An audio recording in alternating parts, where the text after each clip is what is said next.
is Annette Wozniak. Hi Jason, thank you so much for letting me be a part of this episode today. And I just want to say congratulations on 10,000 viewers. I heard the good news and that's amazing. I'm sure that number will rise. So, I'm Annette Wozniak, everyone, and today I'm here to talk to you about Mikey McMurran's Canadian low-budget independent film Secret Santa. Because, you know, it's almost Christmas time and everybody needs a good, Christmas horror movie to watch. 'Tis the season. So I played a character named Nicole / Naughty Nikki, and I'll just give credit to my fellow actors. There was only 20 of us that made this little low-budget film, so I'll let you know who's in it. So this film was written and directed and edited by Mikey McMurran, and it stars myself, Keegan Chambers, Nicole Kowalitz, Brent Baer, Jeff Allman, Matthew Chisholm, Tony Nash, Rebecca Wise, Restrada Aza, Alexandra Simpson, Andre Becker, and John Nickel. The assistant director on this movie was Joshua Kuchma. The production assistant was Gordon Davidson. The set designer was Maya McMurran. The director of cinematography was Michael Melko. The special effects coordinator was Carlos Enriquez with The Butcher Shop. He made all the special effects and did all this really cool, gross stuff with us. The director of sound was Michael Becker, and the music was by Andre Becker. And this movie was produced, of course, by Mikey McMurran and the Becker brothers, and distributed by Wild Eye Releasing. I did it. I needed my fancy little note. So what can I tell you about this movie, guys? It's just, I had the best time working on this movie. It was a lot of firsts for me with this movie, and I'll just give you a little brief synopsis about it. It is a throwback slasher to films, holiday horror slashers of like 1970s and 80s. So it's got that look to it, and it's got that feel and that vibe, and anybody who is fans of those types of movies will see what we were trying to do with this movie. And a lot of people like it, so I guess we did something right.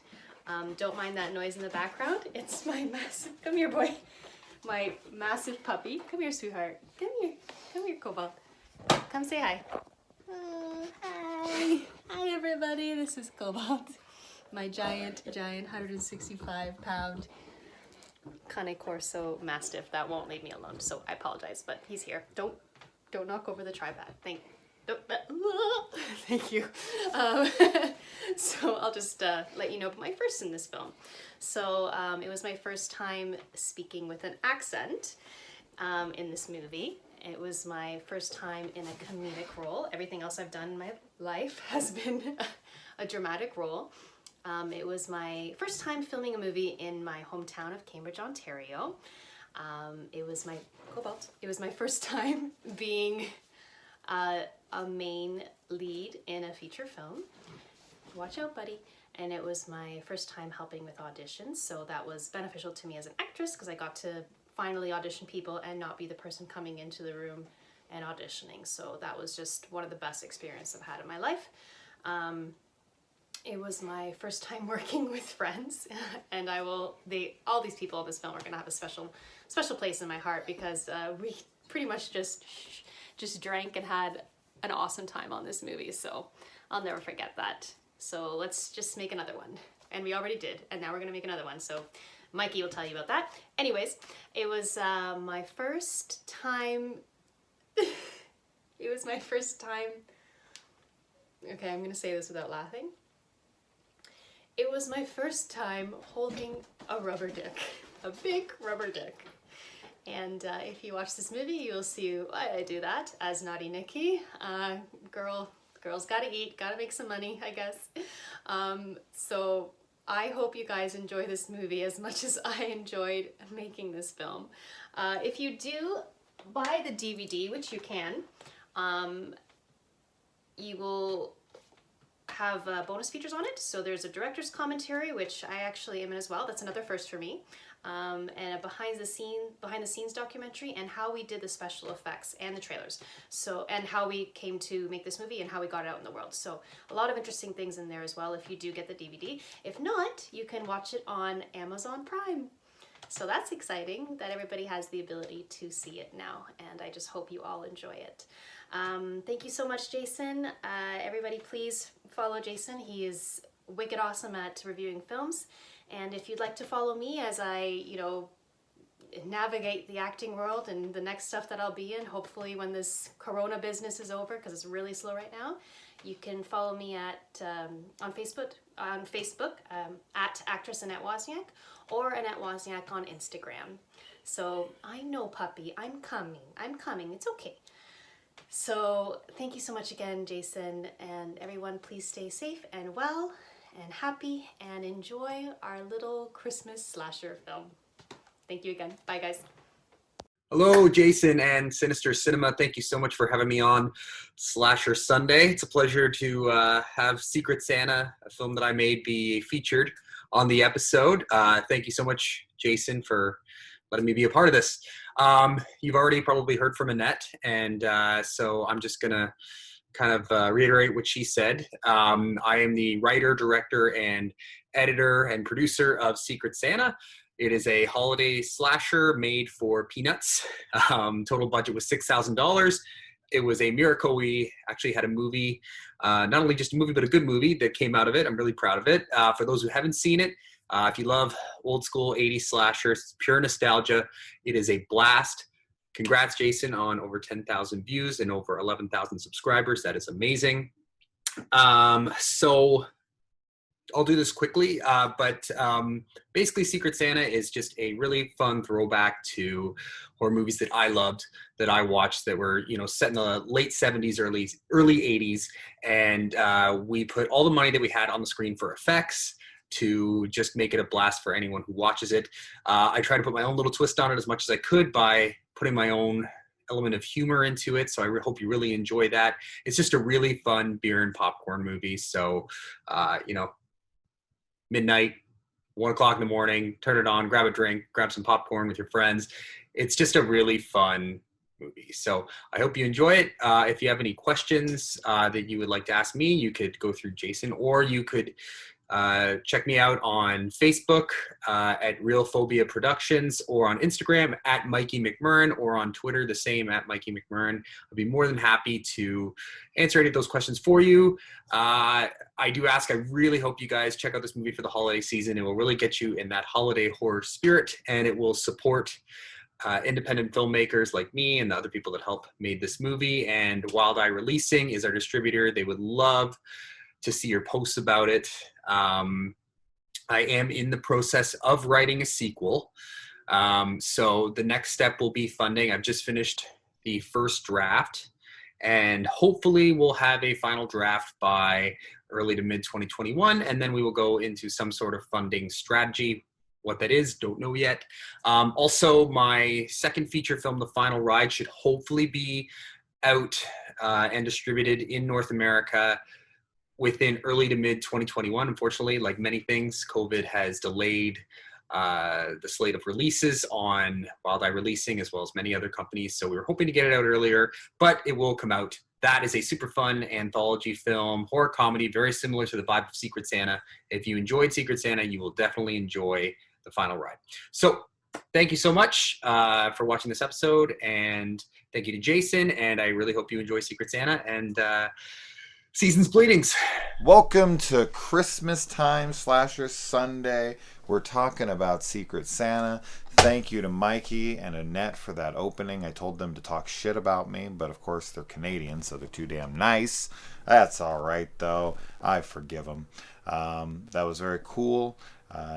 And let's talk about it. I want to preface this by saying that Mikey and I actually became friends after I saw this movie for the first time. So if anyone thinks I have some bias because he's my friend, you're full of it. Because if you're my friend and you're a filmmaker, you know how fucking candid I am with my commentary. So trust me, if I don't like your movie, I'm going to tell you. And this isn't a perfect movie, you know, but it's made for $6,000. So anything I would have gripes with, I mostly will leave out here. The only thing that I genuinely dislike, and this is something that you guys know I'm not a fan of, is a fake friend scare with music. Like when that added inserted music to like add the startling effect when it's a friend scare. Come on, Mikey, you're better than that. Okay? Cut that out. And it happens twice in this movie. So, no, Cut it. Cut it.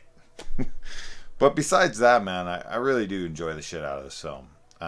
But you have to understand it is an ultra low budget, $6,000. I mean, they talked about it enough. You don't need me to go over this stuff again.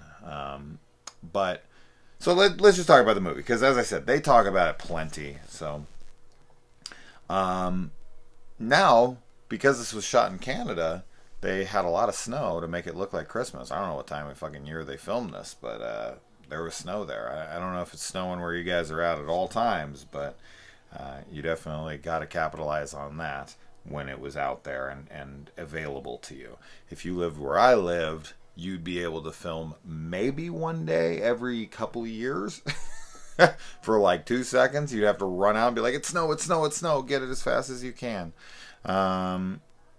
So we get our introduction here to our,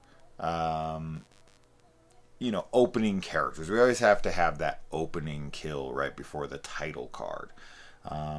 And now this is supposed to be the 80s slasher throwback, as I'm sure, as I know they said in their little intros there. And he, of course, added the film grain and the imperfections in the film and all that. And, that's always fine and fun. I personally, it's funny because, like, what I love is, like, when Arrow or Scream Factory or anyone cleans that shit up and it's all gone. So, like, I personally, like, I get it. It's a nostalgia effect. But it's like, I want that stuff taken out now from the films I used to love. But watching it with that Mikey has inserted, like, over the film stock is an interesting kind of backwards progression. Like, I get it for nostalgic purposes, as I said.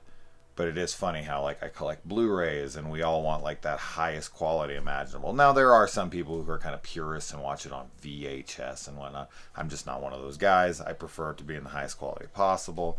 So I just kind of think it's funny that we've kind of resorted back to putting the film stock and making the film stock look like grainy and messed up. So yeah, it's funny anyway. So we got these two opening girls, and I will say every girl in this movie is a babe. Like, every girl in this movie is very attractive, which is of course a big plus. So good job on casting there, and we get our first girl here who shows us some TNA, which is always appreciated, as you guys know. And I love that. I love the concept of this, because this is a Christmas slasher. We've seen a lot of these. I mean, there's a fuck ton. You guys know there's all sorts of holiday slasher movies. There's a couple amendments that I feel like are glaring. Obviously, Thanksgiving being one of those, even though we have like Blood Rage and whatnot. We never got like that titular Thanksgiving titled movie like Eli Roth had once promised in The Grindhouse. And Black Friday, that's the one I will write. One day I'm going to write a Black Friday horror movie, because this is just begging to be made. Anyway, I've talked about that enough on the channel. I got to do it at some point. But I like the concept of this, because we've seen so many different holiday Christmas themed slashers, Silent Night, Deadly Night being one of them. Obviously wore the shirt for a reason. But this one, I love the idea of that Secret Santa is coming from a secret person, and that it is the tool of your demise. Now, of course, this is a film you can't overthink. I mean, I would have questions, and I'll poke some fun because it's me. But it's one of those films where you just got to take what's happening and go, okay, sure, why not? Like, how does the killer know where he's gonna get, or they're gonna get? Because I don't know who's doing all the killing in this, since there's 3 killers in the end. I'm assuming the dude is the one doing it for most of it, because I feel like throughout the film what we're seeing is a male figure, and then the other 2 are just their frame is completely different. I'd have to look at the killers throughout, and who knows, I might even be a different person doing the killing, like in the costume for the film. But it always looks like a male figure. So it's kind of interesting to me that the other two carolers are in on it. I'd have to look at the killers. I'd have to. I haven't seen this in years, so I completely forgot that there was 3 killers. Otherwise, I would have been paying attention the entire time to be looking for that. But I don't know. Anyway, but like, how would he know that Carissa was going to be taking a bath at any point during that night? Like, he gives her a hairdryer that was obviously intended to throw into the bathtub. And how would he know that she would have her eyes closed and he'd be able to get into that bathroom? And you know what I mean? This is what I'm talking about. This is the kind of stuff that you just got to go, it's a slasher. Who gives a shit? I'm here to have fun. And we'll get to that scene in a few minutes, because I really do love that scene. And it's kind of like what sealed the deal for me. Like, up until that point, I was like, this is fun. I'm having a good time. Like, I like this. This is good. But then it's the hairdryer scene that really kind of took it over the top for me. And I was like, yeah, okay, this is quality. And then the motive at the very, very end was like the final, like, stamp. Like, this movie's fucking great. I love this. I mean, the fact that he was able to pull this off, or not even he, they were all able to pull this off for this price tag of $6,000 is remarkable to me. I mean, because, as I've said many times, I've watched millions of dollars of for a film, and that not work at all. Not at all. And that's not even like, I mean, I guess every opinion is subjective, but it feels objective to me. Like, a lot of the times when I'm talking about certain movies, it's like, no, this movie's just straight out horrible. So the fact that this is as good as it is. But anyways, what I was trying to get at was the whole idea behind the killer, and that he gifts these people the weapons of their demise. And I think that's just a really cool idea in general. Like, it's just a very cool concept. And with Mikey saying that he's working on like script treatments and whatnot for Secret Santa 2, I'll be very curious on where he wants to take that. I'm sure he has some ideas. This was made and released all the way back in 2015. So he probably shot this 6-7 years ago for all I know. So he's had a lot of time to think about it, and I'll be very curious to see where he would want to go with it next. Especially with how this ends. I don't know what would be next. But anyway. Now, this opening girl who shows her tits through the glass and whatnot, she's being attacked in her room, and her towel doesn't fall off. Have you ever wrapped... Now, girls have this like talent of being able to wrap a towel around themselves, because they like spin the top of it and like stuff it in, and for some reason it like stays up. But when I put a towel around my waist and I walk around, I have to basically hold the thing the entire time, or my fucking dick is coming out at any moment. Like, it's ridiculous. Like, I can't ever get that thing to stay on me. So the fact that she's being attacked by a killer and her towel doesn't fall off, I'm calling bullshit. Okay, we would have saw extra tittage there in real life, but yeah, I just thought that was funny. And yeah, and then this is when we meet our final girl, Naughty Nikki, played by the wonderful Annette, who did the opening there. And Naughty Nikki's a great final girl because she's obviously so mold breaking.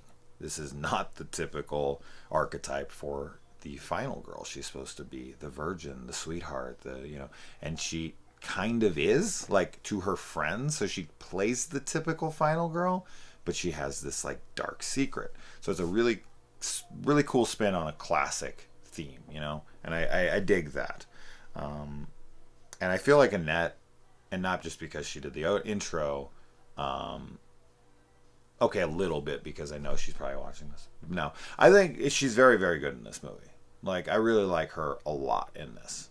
Like, this is one of the actors and actresses, or just actor, whatever, in this movie that I genuinely am like, okay, like, I think her performance is good enough that I would like to see her in other stuff. Like, everyone else, for the most part, it's like, I like them in the movie, but their like performances, they're hammy, they're cheesy. Now, whether or not that's what they were going for, and that might be what they're going for, and I'm not sitting here trashing them. That's not what I'm doing at all. But I just feel like Annette's like the real actress from everybody that's all, that's just was my feel the very first time I watched it, and my feel this time is she's the one that's actually like trying, but she's still playful with it. So she's still hammy, but then she like kind of gives more. Anyway, I just wanted to say that. But I do like everyone in this film, genuinely. I really do. And trust me, I would tell you if I didn't. Now, yeah, there's people that are just way over the top and really silly. And typically, if the film wasn't working for me, I would probably be rolling my eyes at some of the acting. But as I said, the acting in this movie, no one's outside of Annette. I don't feel like anyone's like really trying. Everyone's just trying to have a good time and have fun, you know. And that makes sense because Naughty Nikki is the final girl. She's like the central focus of the film, so she would have to give the best performance. So it makes perfect sense. And then you've got Dwayne, the comedy relief in here, the bald guy with the mustache, who he has some really funny moments. I have to say, genuinely really funny moments, and probably my standout for him. There's a few that are pretty funny, but I really like when Olivia burns her mac and cheese. I don't know what the hell she's making in there, and she's like, "Oh no, it's ruined or burned or something." He's behind her celebrating because of how shitty her food is, and like him dancing around. I don't know why. I just think his facial expressions and his body language and all that is really, really funny. So, and then when he's like cramming books and cocaine to try to get ready for this test and all that, and he puts this huge line of cocaine down. There's such exaggerated characters in this, which is great, but he just takes this like fucking Tony Montana type snort across the table, and he's so cracked out. Now of course he's overacting like crazy, but that's what the film calls for, so I'm not going to fault him for overacting because that's exactly what we expect.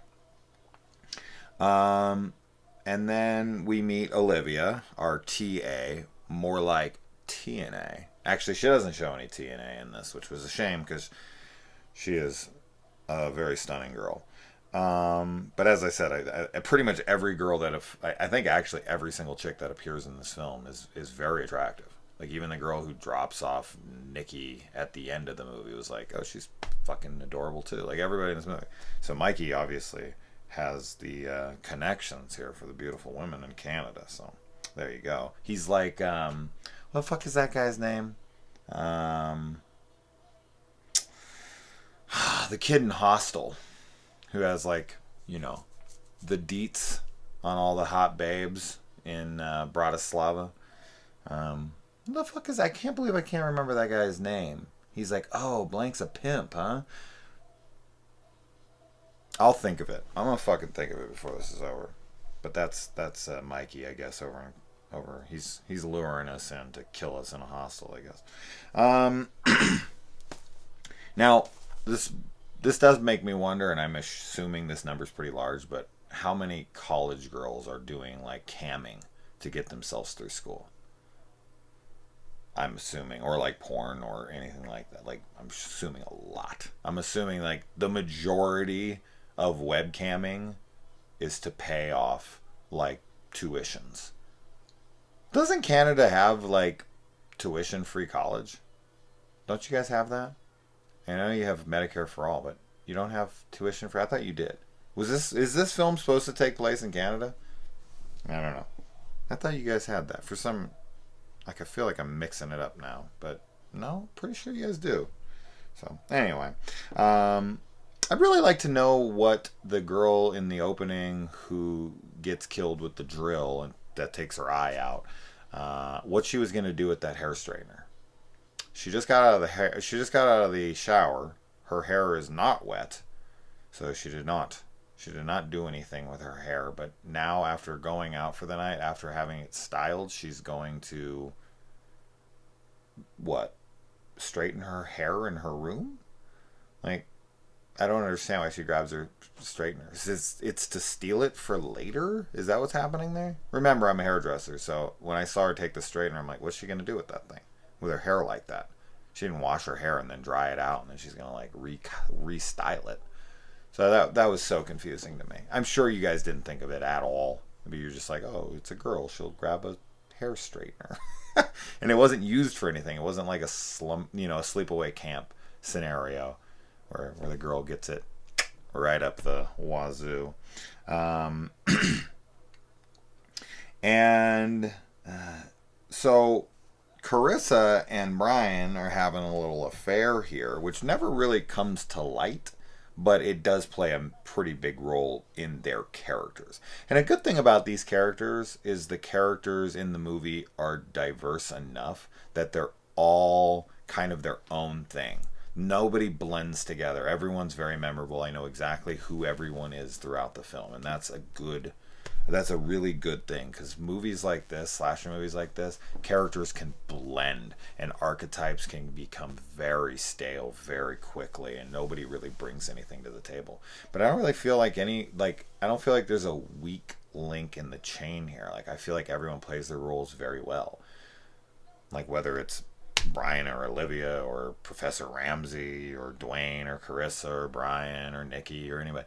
Like, I feel like they all have enough going on respectively that like nothing becomes stagnant, nothing becomes redundant. So really good character separation there. I did enjoy that. But yeah, so they're having this affair, and she ends up blackmailing him. And of course, it makes it seem like she's going to ask him for sex, but she really just wants him to buy shit. But then later, she's still all about him and whatnot. So she ain't giving this up. I guess Brian's got the magic penis. And then Nikki uses all the vegetables, all the produce. She makes a roughage joke, which is actually pretty funny.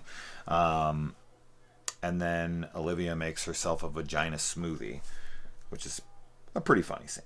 And then the dude at the door, the pizza guy, comes in and he recognizes Naughty Nikki from her camming, which has got to be like, the biggest concern, right? That's why so much porn these days. The girl shoots the porn without her head and just shows her body, which just shows you how fucking superficial men are. Like, I don't even need to see the chick's head. She could be fucking decapitated for all I care. Like, it's so silly. When I watch that stuff, I'm like, really? I want to see the girl's face? Really? Like, I don't know. This ain't doing it for me. I want to see the face. This is part of the package, man. I like faces. And the slit throat on the pizza guy, good effect. Really good effect. The gore in this is actually really solid. For $6,000, you're typically like having to go, okay, it's low budget. You just kind of got to look past it. I don't feel like that happens here much. Yeah, I mean, does it look ultra realistic? Like, no. But it looks damn good. Like, it looks really good, and it's very smartly shot. Like, when Brian's decapitated, they smartly show it from behind. This is a very, very smart choice on Mikey's part, because a fake severed head or a composite shot of like him like sitting there, and then it's like obviously like cut off by some digital effect or some after effect, it just looks stupid. But the shot from behind is unique and it works so much better. So really cool idea there. Maybe it wasn't intended to be that way and they tried to show the head and it didn't work. I don't know, but I really liked that he showed it from behind. I thought that was really, really cool, because it adds to the realness of it, because I feel like the other way it would look silly or fake. So that's awesome. But yeah, the slit throat, when he's just hacking into it and it's like opening up, that's really, really cool looking. I like when Olivia takes the pan out of the oven and they like scold Brian for trying to grab a hot item off of there, and she like, Nikki like gives him shit like, you idiot. And then she immediately takes that pan that just burnt the shit out of this guy, and she immediately sets it down on the coffee table. Just nothing under it, just straight down on the coffee table. And then everyone just starts grabbing things off of it and eating it. 2 seconds later.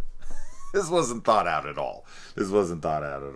I guess over in Canada, when it's so cold outside that it instantly cooled that pan and that food down just instantly. Then we get the coming out that the professor and the TNA are dating. And of course this makes the friends uncomfortable. I don't know what the age difference is supposed to be, but I would only assume that your professor banging your friend and him coming over for the Christmas party would probably not go over so well. So they take it a little bit better than most people would. And I also really like that Nikki loves her job. This, I think, is another really cool addition that kind of breaks away from tradition in a way. Like, where, oh, I'm just doing it for the money and you know, times are tough and this. Like, Nikki fully embraces it. Like, she starts doing it for the money, but then she's like, no, but I love it. And when she breaks it to her boyfriend, she doesn't break it to him softly. She breaks it to him like, I love this shit. I'm into it. Which I thought was really cool and unique, because typically she would tell him like, oh no, like I just do it for the money, but secretly she's like, I love it. So that lot of interesting ideas going on here that I just don't feel like these kinds of movies would typically explore. Like these kinds of movies, especially like these throwback, ultra low budget modern slashers, are not thought out at all. There's no actual like substance to them. There's no actual like thought out comedy in it. The characters are all bland and like they kind of mesh together, and it's a mess of films. Like I hate most modern day ultra low budget throwback slashers. I think they're mostly trash. So I was very happy to find this one, and then I was very happy that I got to befriend a couple people that were so intimately involved with the making of this film. I like when Brian asks if that's a squash on the bed, and Nikki's like, yeah. Like she put a squash up her pussy. A squash? when Brian's like, am I not enough for you? The answer is yes. The answer is now yes. Whatever she tells you, it's a lie. And she has like these anal bead wand or something. It's like Harry Potter and the fucking anal beads. And she's just... He's like, what's this? And she's like, oh, well, we'll talk about that later. That's pretty funny. And then she kind of reveals her truth and her secret, but then he doesn't. What an asshole. But I also like that he is he's like a good guy that made a mistake. Like, he doesn't seem like a shitty person. Like, he fucked up one night with this girl. I'm not condoning his actions. I'm just saying that throughout it, he doesn't ever, like, waver on his love for Nikki. Like, he's crazy about her. He sees Carissa as a mistake, and he does not go down that road again at all. Now, should he admit it to her? Should he tell her the truth? Sure, of course. Should he have not done it? Of course.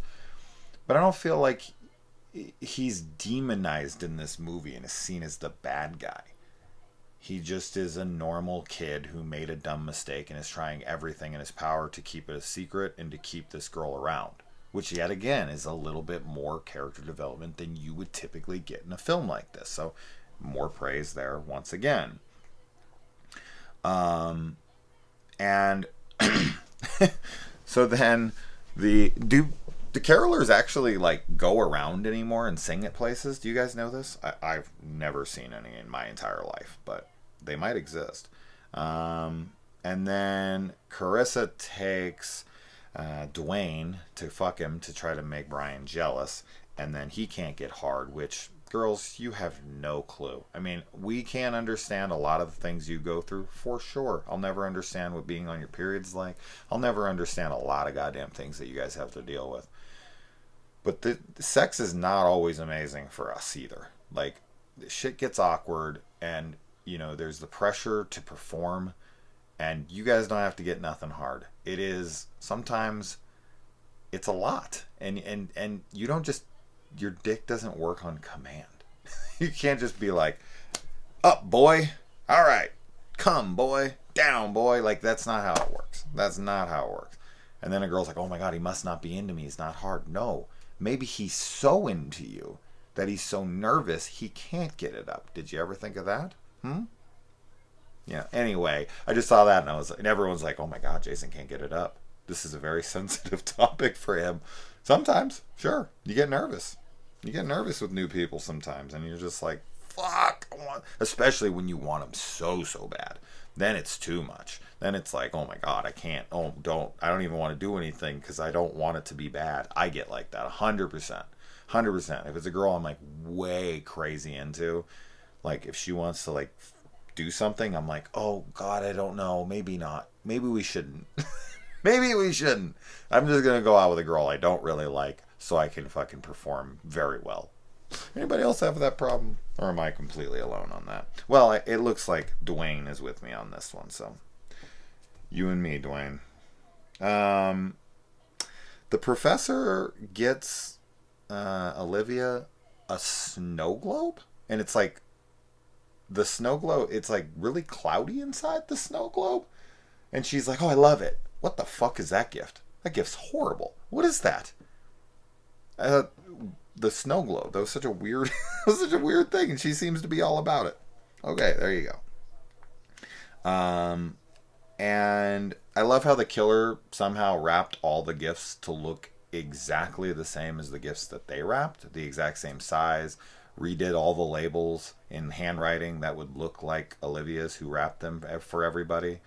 Like, this is what I'm talking about. You can't overthink things like this. It would make zero sense. How would she not realize that none of those are the presents she wrapped? With as meticulous and OCD as she is, they talk about this in the film. She's out trimming hedges at 2 a.m. Like, she'd notice those were not her fucking gifts. She would have them meticulously wrapped. She would have, she would remember exactly how they were. No. No. This is a total fuck up. I don't care. I love it. But these kinds of things are so funny to me. And then... okay, when Nikki leaves the room and the professor like looks around and finally no one's around, he farts, dude, you think I could relate to the fucking not being able to get it up scene? It's the fart scene. I'm talking about all these hot chicks that are probably gonna watch this because they're in the movie, and I just completely like, I'm done. I'm a non-option now. They're like, this guy can't get his dick hard, and he just waits to fart. I am who I am, okay? I am what I am. So, I just saw that scene and I was like, dude, I've been there so many times. Or like when I'm like, I need to like exit the room to do it. Oh man, it's the worst. It's the worst. And when I used to eat dairy, whew, it was constant. I was just like, fuck, I gotta get out of this room. I'm gonna be embarrassed. And then poor Dwayne gets his dick cut off. Poor Dwayne. That is the ugliest, worst looking dick I've ever seen get cut off in a movie. At least it looks maybe proportionately correct. Although he says he's hard in it, but Dwayne doesn't seem to be packing much here. But does not look like a penis. It looks horrible. That's the only effect of the movie. The dick looks terrible. It doesn't look like a penis at all. And then the hairdryer scene. I mean, so Carissa's getting murdered, and Nikki thinks it's sex. Now, no one else there seems to hear it, but whatever. Nikki seems to think it's sex. That's pretty funny. And then he tries to throw the hairdryer into the bathtub, which the cord's not long enough and comes out of the wall. Hilarious. That's just so great. That's what I was talking about. Awesome scene. Then he just picks up the hairdryer and beats her to death with it. And that scene where he's beating her head in and her fucking face is swelling up and the blood's pouring down, that's the best effect in the film. It's awesome, man. It's brutal. It's fucking vicious. It looks like something out of like some fucking fighting movie where a person's face is just, beat to fucking back. So really cool effect there. And then multiple killers, and then the carolers are the ones, and the whole motive scene where he's going and for 2 hours and it doesn't even really tell us. It's just like, a montage of sequences, and Nikki's sitting there just like, oh my god. And she, at the end of it, she's like, you couldn't have given me the Cliff's Notes versions. I would have killed myself if I had my hands free. That was fucking hilarious. That's so funny. The whole idea of him giving this ridiculous motive and her being like, this is the dumbest fucking thing I've ever heard. That is pure genius. I love it. I laughed so hard the first time, and I really enjoyed it the second time because I'd kind of forgotten about it. But as soon as it came, I was like, oh yeah, I love this scene.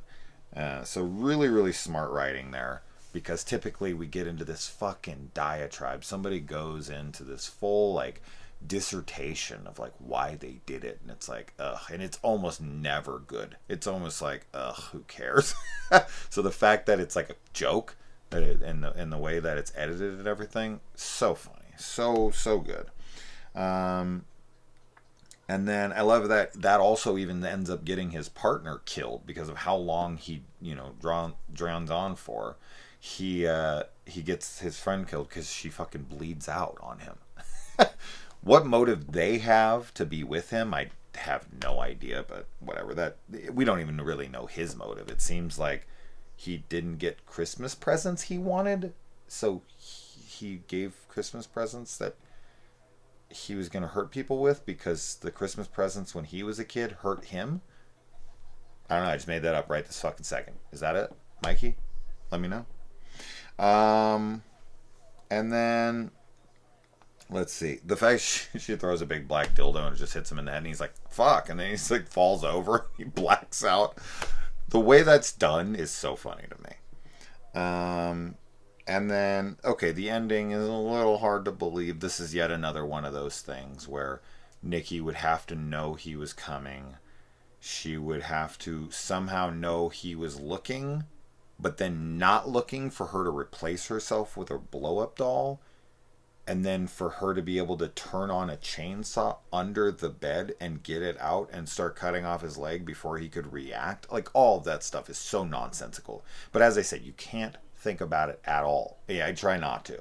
I mean, that scene was so ridiculous, I honestly had a little bit of an issue. It's like, Jesus Christ, man. You're expecting me to extend a little too much disbelief here. Or suspend, sorry. A little ridiculous. But whatever. And then she cuts his head off. Okay, so the chainsaw is what's supposed to be in that box that she's opening that's this big. She picks it up. It's this big. The chainsaw's like this big. Was it in pieces? Is that what it is? Speaking of pieces in a chainsaw, you don't have to go to Texas to get a chainsaw massacre. Okay? Who here has seen Pieces? Fucking fantastic. And I have done a Slasher Sunday on that. So go check that out next. And also check this out on Amazon Prime, or pick up the DVD like I did. I was actually listening to some of the commentary. It's just Mikey and Annette, so the two people you saw in the intro there. So yeah. So once again, thank you so much to Annette and to Mikey. You guys rock. Thank you for doing that. Thank you to all of you, and look forward to some more Christmas-themed movies. Movies, not just horror. I'm planning some other movies as well, and I'm also going to do a giveaway very soon, and I'm coming up with a good idea of how to give them away. So stay tuned for that, and go watch Secret Santa from 2015, not that 2018 one. I never saw that one, but fuck that one, right? Fuck it, Mikey, right? Fucking made a movie just like yours right at that time. Fuck him. I don't know what it's about. Maybe it's awesome. I don't know. I don't care. This is the one to watch. Secret Santa, 2015, Wild Eye release. Mikey McMurn, Annette Wozniak. Thank you guys so much. Adios.